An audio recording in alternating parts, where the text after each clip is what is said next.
I was enjoying my first week of retirement when my son-in-law called. "Patricia, we're dropping off the twins. You're not working anymore, so you can handle them for a month while we sort things out." I smiled and said, "Okay." But what he didn't know was that I had just overheard something that would change everything. When they returned to pick up the children, the twins refused to leave. The look on their faces was something I'll never forget. In that moment, standing in my doorway with those two frightened children clinging to my legs, I knew I had made the right decision. But let me start from the beginning, because what happened when they came back, when those children chose me over their own parents, that was just the culmination of a story that began much earlier.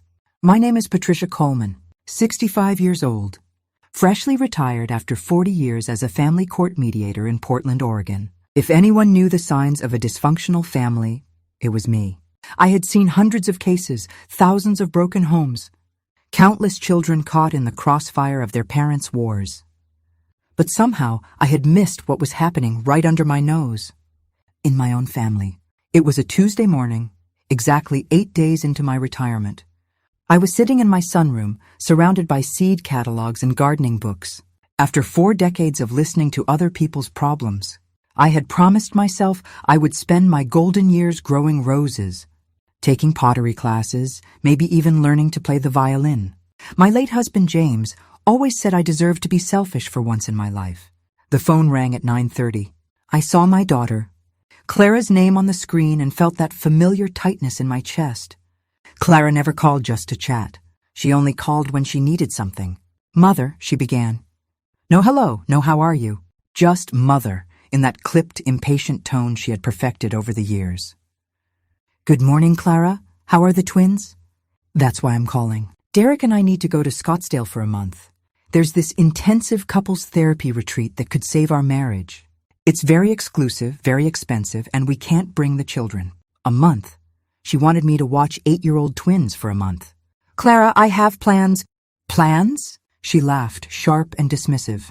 "You're retired, Mother. What plans could you possibly have? Watering plants? Watching game shows?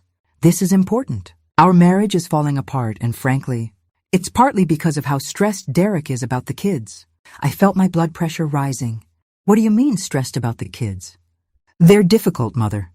You know that. Emma cries all the time and Jacob is so clingy. Derek thinks if we can just get away and focus on us, we can figure out how to deal with them better when we get back. Deal with them, as if her children were problems to be solved rather than human beings to be loved." "When would you need me to take them?" "Tomorrow. We fly out Thursday morning."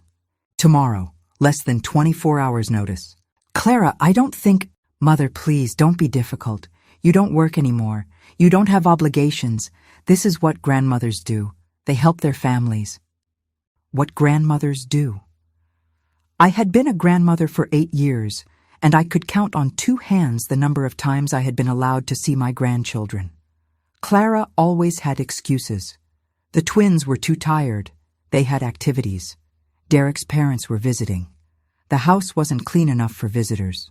Derek's parents.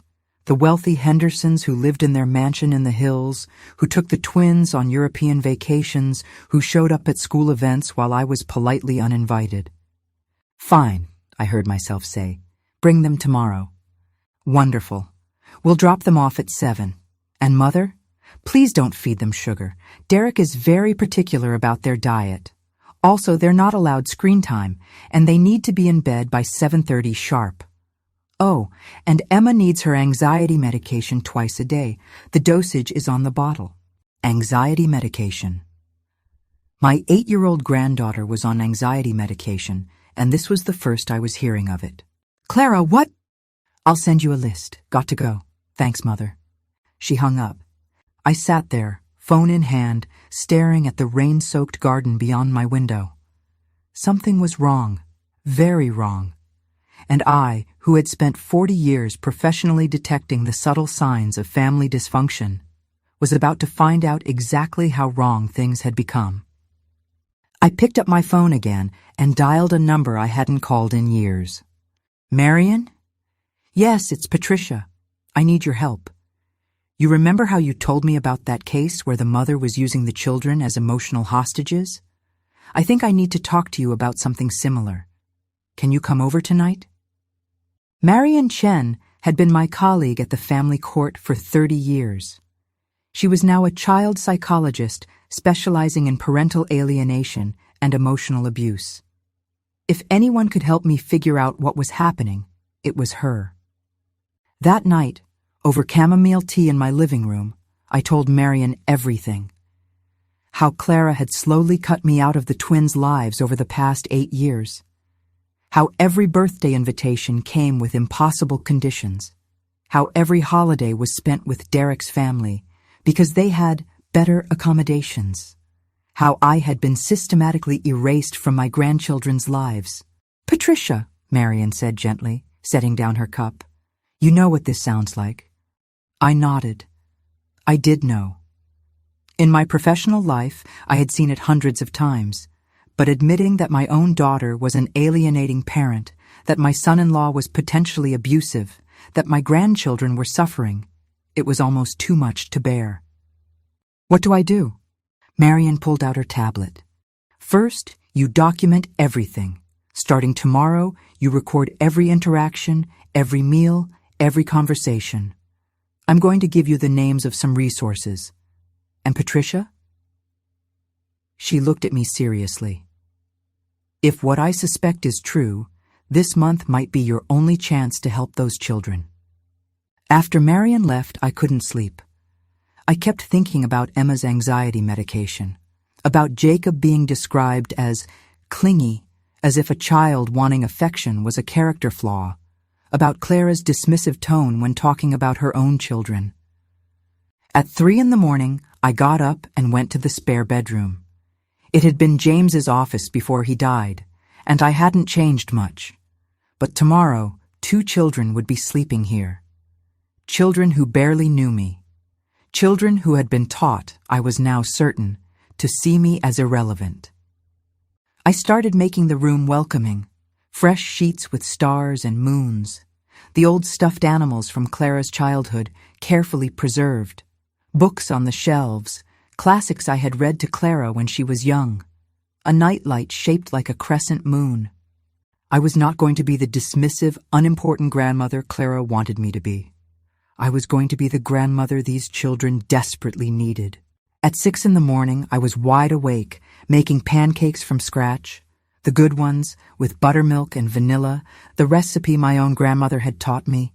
The house smelled like cinnamon and comfort. At 7 sharp, the doorbell rang.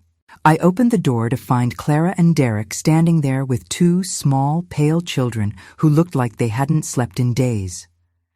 Emma was clutching a tablet with white knuckles. Jacob was staring at the ground, his shoulders hunched like he was trying to disappear. "Here they are," Clara said brightly, as if she were dropping off packages. "Be good for Grandma Patricia," she told the children without looking at them. "Remember what we talked about." Derek handed me a massive binder.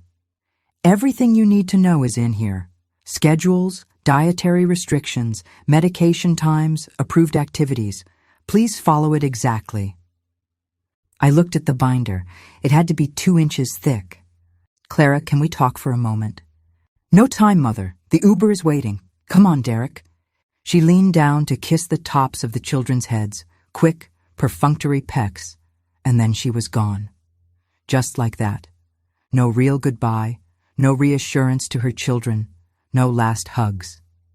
The children and I stood in the doorway, watching the Uber drive away.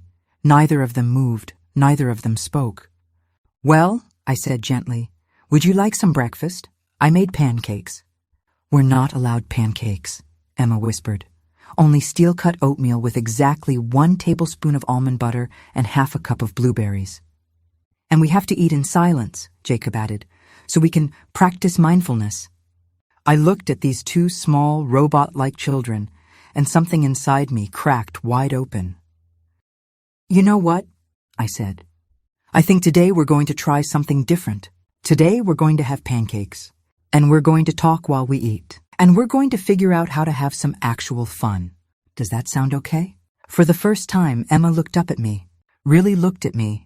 There were dark circles under her eyes, and her skin was translucent, like she never went outside. "Will we get in trouble?" she asked. Not with me, I promised. Never with me. And that's how it began. The month that would change all of our lives forever. Because what I discovered in the following days would reveal a truth so disturbing that I would have no choice but to act. My daughter and son-in-law weren't just neglectful parents.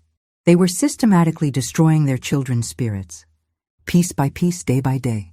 And I, the retired family court mediator, was about to build a case that would tear my family apart in order to save it. The first 3 days were the hardest. Emma and Jacob moved through my house like ghosts, silent and obedient to the point of being eerie. They ate their precisely portioned meals without complaint. They sat quietly during their scheduled educational screen time. They went to bed at 7:30 without protest. But there was no joy, no laughter, no childhood. On the third night, after the children were in bed, I sat down with Derek's binder. What I read made my hands shake. Every hour of their day was scheduled.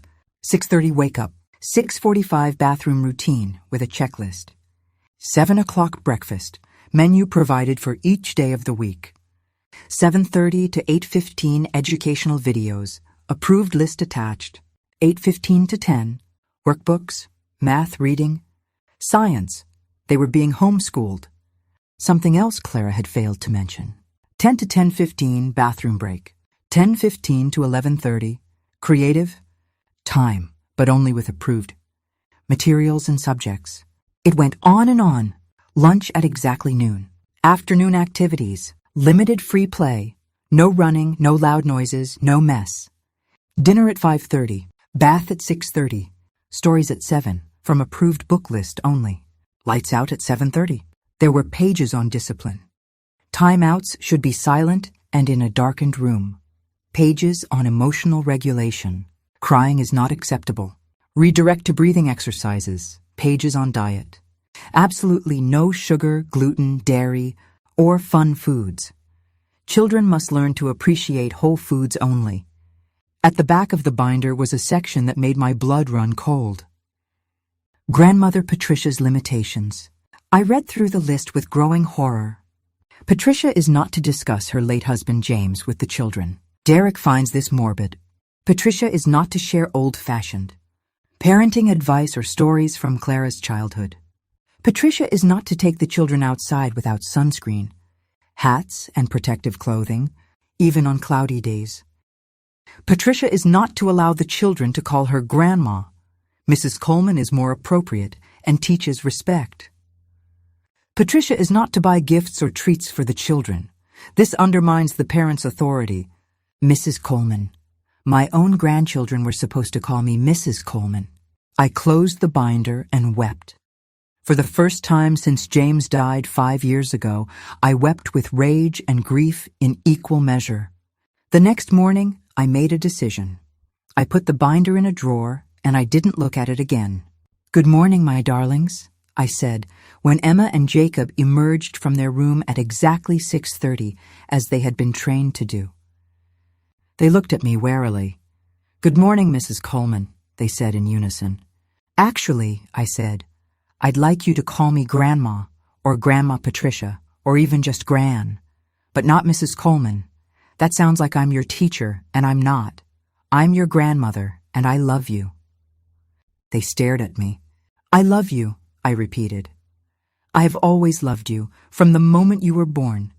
And this month, I want us to get to know each other, really know each other. Is that okay? But the schedule, Emma began. I think we're going to make our own schedule. What do you two like to do? What makes you happy? The silence stretched out. They looked at each other, then back at me, completely lost. We don't know, Jacob finally whispered. My heart broke. Well then, I guess we're going to spend this month figuring it out. I started small. That day, after a breakfast of scrambled eggs and toast, gasp, gluten, I suggested we go to the park. We're not allowed at parks, Emma said. Too many germs. Other children are uncontrolled. Uncontrolled, I repeated. You mean they play, they run around, they have fun? They're chaotic, Jacob said, clearly parroting something he'd heard many times. Well, sometimes a little chaos is good for the soul. Let's try it. The park was 3 blocks away. We walked slowly, the children staying close to my sides like baby ducks. When we arrived, there were about a dozen kids playing on the equipment, swinging, climbing, laughing, shouting. Emma clutched my hand tighter. "It's very loud." "It is," I agreed. "That's the sound of children being children. Do you want to try the swings?" They both shook their heads. "That's okay. We can just sit on this bench and watch. No pressure." We sat for 20 minutes. The children were rigid beside me, their eyes darting from child to child as if they were watching aliens. Then, slowly, I saw Emma's foot start to tap. Jacob's head began to tilt as he watched a boy about his age go down the slide, laughing the whole way. "That boy looks like he's having fun," I observed quietly. "He's going to get hurt," Jacob said automatically. "Maybe. Or maybe he's going to have the time of his life. Sometimes we have to risk a little to gain a lot." The next day we went back to the park. I pushed them slowly at first, then higher as I saw the first sparks of something like excitement in their eyes. "Faster!" Emma suddenly shouted, and I nearly fell over in shock. "What was that?" I asked, pretending I hadn't heard. "Faster, please," she said louder, and I saw the tiniest smile. I pushed her higher, and then I heard it, a sound I'll treasure forever. Emma laughed, a real, genuine 8-year-old laugh of pure joy. Jacob heard it too. "Me too! Faster!" For 10 minutes, they were just kids, swinging and laughing and shouting, "Higher! Higher!" When we got home, they were flushed and happy, but as soon as we walked in the door, they fell silent again, as if the house itself reminded them to suppress everything. That night, while preparing dinner, I heard a crash from the living room. I ran in to find Jacob standing over a broken picture frame, his face white with terror. I'm sorry, he chanted, his whole body shaking. "I'll take the punishment. Please don't tell Dad. Please." "Jacob, sweetheart, it's okay. It was an accident." "No." He was starting to hyperventilate. "Dad says there are no accidents, only carelessness, and carelessness has consequences. I have to sit in the dark room for 30 minutes. That's the rule." The dark room. My stomach turned. "Jacob, look at me. There is no punishment. We'll clean it up together and that's all. Accidents happen." "But no buts. Mistakes are how we learn. And in this house, we handle mistakes with grace and kindness." He looked at me like I was speaking a foreign language. That night, after the children were in bed, I called Marion. "It's worse than I thought," I told her. "Marion, I think this might be psychological abuse. They're terrified of making mistakes. They don't know how to play. They don't know what makes them happy." "Are you documenting everything?" "Yes." I had been taking notes daily, just as she'd advised. "But Marion, I can't send them back to this. I can't." "Patricia, I know this is hard. But legally, you have limited options. Unless you have evidence of actual harm." "Psychological harm counts." "It does. But it's harder to prove. You need documentation from professionals, medical records, school records if they were in school, therapy notes." Clara mentioned Emma is on anxiety medication. There was a pause. "An 8-year-old on anxiety medication? Patricia, I want you to photograph that medication bottle, every detail, label, dosage, prescribing doctor, everything." I did exactly that, and what I found made everything click into place. The medication wasn't for anxiety. It was a sedative, an adult strength sedative being given to an 8-year-old child twice daily. I photographed the bottle from every angle. Then I called the number for the prescribing doctor. It went to a voicemail for a holistic wellness center in Scottsdale. Not a psychiatrist, not a pediatrician, a wellness center. The next morning, I made an appointment with the children's actual pediatrician, the one listed on their insurance cards that I found in the paperwork Clara had left. "I need to bring in my grandchildren for a checkup," I told the receptionist. "They've been in my care, and I have some concerns." Is this Emma and Jacob Henderson? Yes. Oh, there was a pause. Dr. Martinez has been trying to reach their parents for 6 months. They've missed multiple appointments. Let me get you in today. Dr. Sarah Martinez was in her 50s, with kind eyes and a no-nonsense demeanor. After examining both children, during which she noted they were both underweight and showed signs of vitamin D deficiency, she sat down with me privately while the twins played with toys in the examination room. Mrs. Coleman, I'm going to be very frank with you. These children are not thriving. Physically, they're falling off their growth curves. Emotionally, she shook her head. I've never seen children so shut down. They barely responded to my questions. They seemed terrified of giving wrong answers. I showed her the medication bottle. Her face went white, then red with anger. This is completely inappropriate. This is not even a legitimate prescription. This wellness center isn't licensed to prescribe controlled substances. Where did they get this? I don't know, but my granddaughter has been taking it twice daily. For how long? I don't know that either. But Clara mentioned Emma has anxiety. Of course she has anxiety. Any child living in such a restrictive, controlling environment would have anxiety. But the solution isn't to sedate her. It's to change the environment. Dr. Martinez typed rapidly on her computer. I'm documenting all of this. And Mrs. Coleman, I'm also filing a report with Child Protective Services. This constitutes medical neglect at minimum, possibly abuse. My heart sank and soared at the same time. This was what needed to happen, but it also meant war. There's something else you should know, Dr. Martinez continued. 6 months ago, I prescribed a standard course of antibiotics for Jacob's ear infection. His mother never filled the prescription. He suffered with that infection for weeks. I only found out when I ran into Derek's mother at a charity event, and she mentioned Jacob had been in pain. By then, he'd developed some hearing loss in that ear. Hearing loss? It's permanent, not severe, but noticeable. All because Clara and Derek decided they didn't believe in antibiotics. I felt sick. Doctor, what can I do? Keep documenting. Keep caring for them. And when CPS comes to investigate, be completely honest. These children need an advocate, Mrs. Coleman. I think they finally found one. That afternoon, I took the children to get ice cream. They stared at the menu like it was written in hieroglyphics.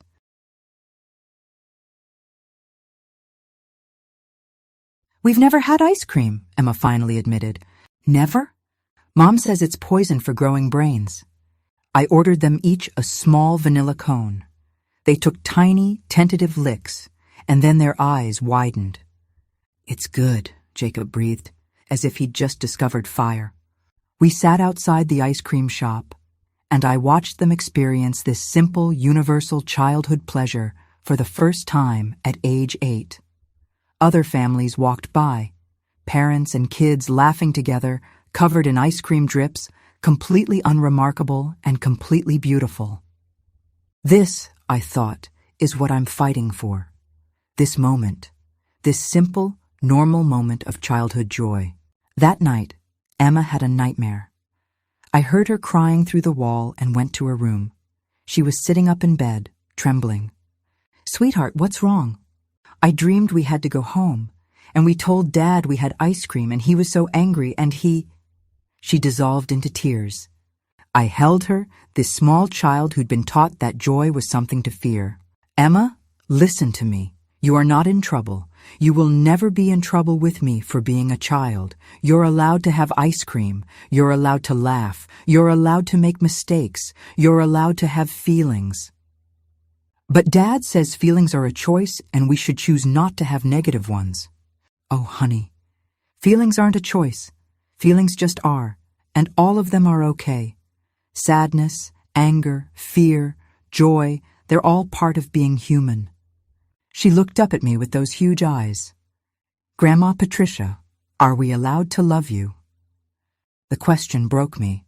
Of course you are, and I love you, so very much. Mom says we shouldn't get too attached to you because you're old and you'll die soon, and then we'll be sad. I had to close my eyes and count to 10 to control my rage. Emma, I plan to be around for a very long time. And even when I'm not, the love we share doesn't die. It stays with you forever. She crawled into my lap, this child who was far too old to be held like a toddler, but who had clearly never been held enough. We sat there for an hour, while she finally let herself cry, really cry, for all the things she'd been holding in. The next week brought more revelations. Jacob confessed that he'd been having stomach aches for months, but was afraid to tell his parents because they'd say he was being dramatic. A trip to a gastroenterologist revealed he had developed an ulcer, at age 8, from stress. Emma's anxiety wasn't getting better after we stopped the medication. It was getting worse. Night terrors, panic attacks, obsessive hand-washing. Marion recommended a child psychologist who diagnosed her with severe anxiety disorder and PTSD. PTSD, in an 8-year-old, from living with her own parents. Each day, the children opened up a little more. Small things at first.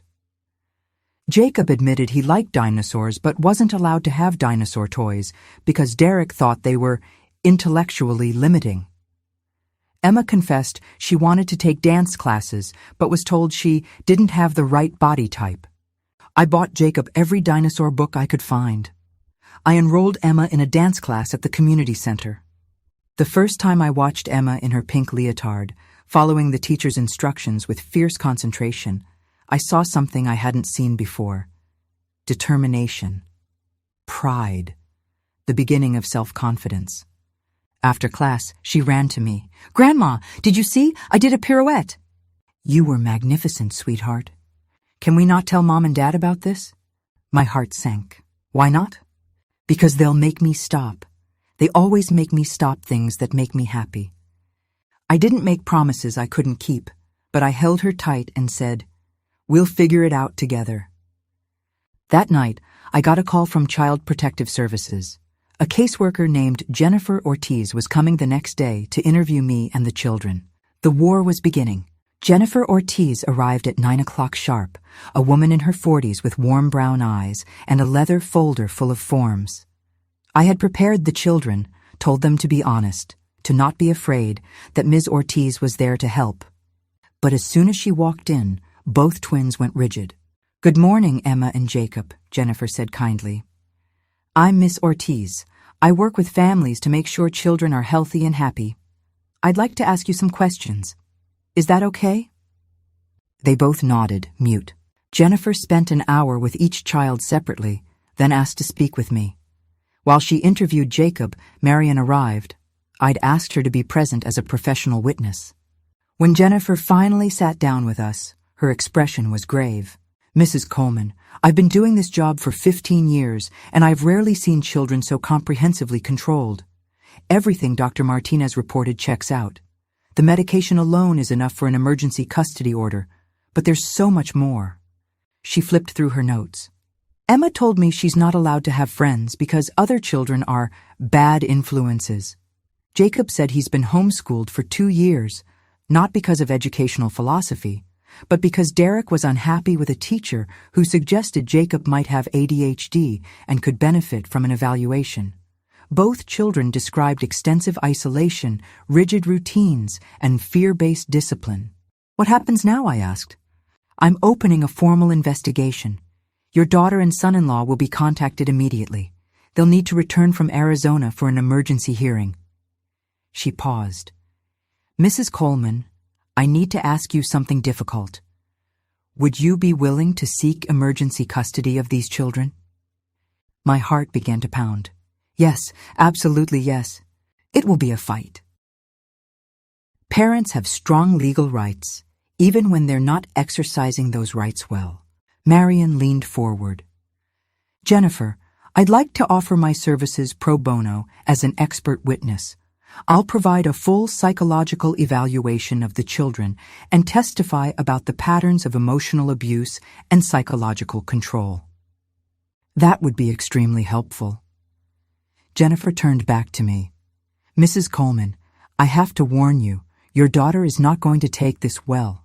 You're likely to lose your relationship with her, possibly permanently. I looked through the doorway at Emma and Jacob, who were sitting on the couch reading together, a sight that would have been forbidden in their own home as not part of the schedule. I've already lost her, I said quietly. The Clara I raised would never treat her children this way. I don't know who she became, but that's not my responsibility. These children are. I won't abandon them the way she has. Jennifer nodded. Then let's begin. The legal process moved faster than I expected. Within 48 hours, Clara and Derek were on a plane back to Portland, furious and threatening lawsuits. The emergency custody hearing was set for the following Monday, just 5 days away. Clara called me that Saturday. I answered on speakerphone with Marion present, recording everything as we'd been advised to do by the lawyer Jennifer had recommended.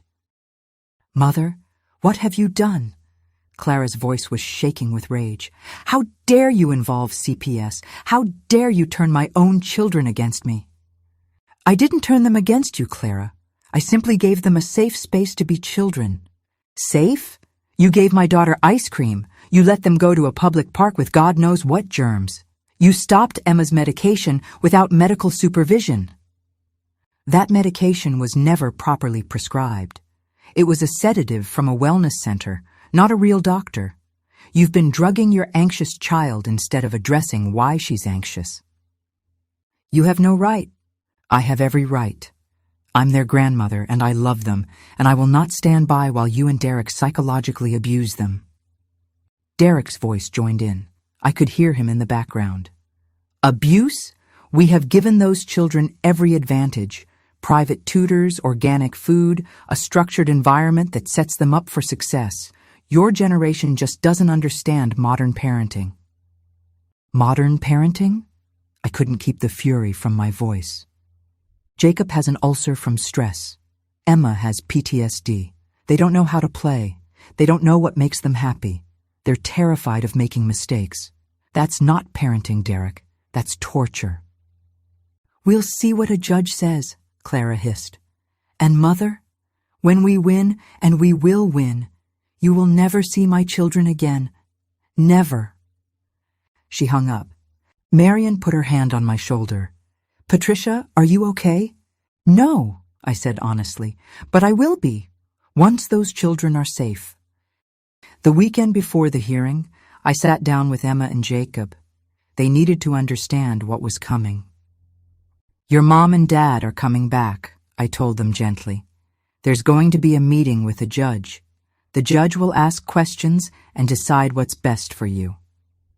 Will we have to go back home? Emma's voice was so small. I don't know, sweetheart. I'm going to fight for you to stay with me, but I can't make promises about what the judge will decide. Jacob started to cry. I don't want to go back. Please, Grandma, please don't make us go back. I held them both. I'm going to do everything in my power to keep you safe. Everything. But what if it's not enough? Emma asked. Then we'll deal with that together. But I want you to know something.